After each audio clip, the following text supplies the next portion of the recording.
Sumayin niyo ang aking pangungumusta. Hindi ko laging masilayan ang inyong nagagandang mga ngiti.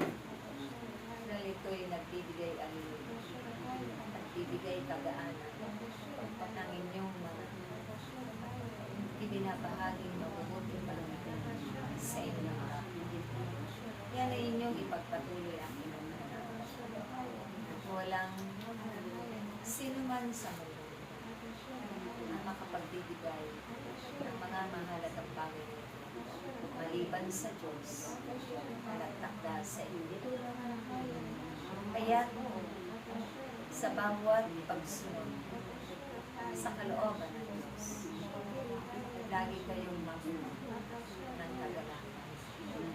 Dahil siya lamang ang nagtakda ng buhay na ito, lalakad patungo sa Kanya. Kung kayo man ay nagkukulang pa, nagkakamali, nagkakasala bilang tao, ito'y Kanyang tulong. Kaya sa bawat pagtitipon, nararapat na natin upang kamtin ninyo ang Kanyang ng kapangyarihan, biyaya ng Panginoon. Mag-aral kayo lagi sa Kanyang salita upang mapatunayan na Diyos na buhay na ang namamahal sa bawat isa sa inyo. At maparangalan ninyo siya lagi sa pamamagitan ng pagpapalaganap ninyo ng Kanyang salita. Dahil bawat mamumutawi sa inyong mga lahat, babalong ang biyaya at grasya upang ipugay ang mga puso ng bawat makikinig at makakapakinig ng inyong pinapakain. Ibahagi nyo rin sa kanila at ipalama ang tunay na pag-ibig na kapatan sa kapatid. Gayuman, nawain humingi namin sa Diyos ng kapunuan ng pag-ibig, ng kapunuan ng mga bunga ng banal na Espiritu Santo. Dahil lalo yan lagi sa paligid ninyo ang puso ng mga pagkakasal. Minsan kayo man ay nagkukulang, nauubusan ng pang-uunawa at pag-iintindi sa mga kapwa ninyo. Ito'y pupunuan din ng Diyos. Tingin nyo sa Kanyang banal at hindi kayo mabibili.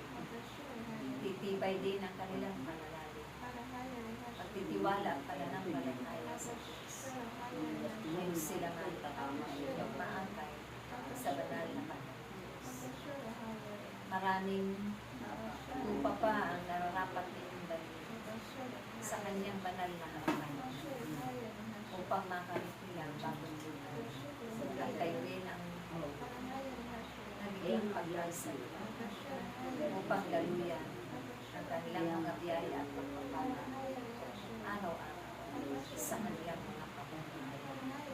Nawa, pangalapin ninyo ang mga pangalaon ng kinananabigan ng Diyos. Tulad ng mga alagad na sila man ay lumahayo saan man sila itinatakda ng Diyos.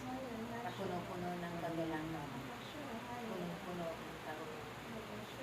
Dahil kailangan, hindi kayo namin iinilagay. Lagi ko kayong itinapanalangin doon sa kalangitan. Naway lagi kayong magkaisa. Laging kayo magiging liwanag ng inyong kapwa. Kayo rin ang maging isang ehemplo upang maging liwanag ng sanglibutan. At mag-alab nawa ang pag-iibigan ninyo sa isa't isa magpakailanman. Maraming salamat aking mga anak. Hanggang sa muli natin pagkikita. Sumayin niyo ang biyaya ng pagkakaisa.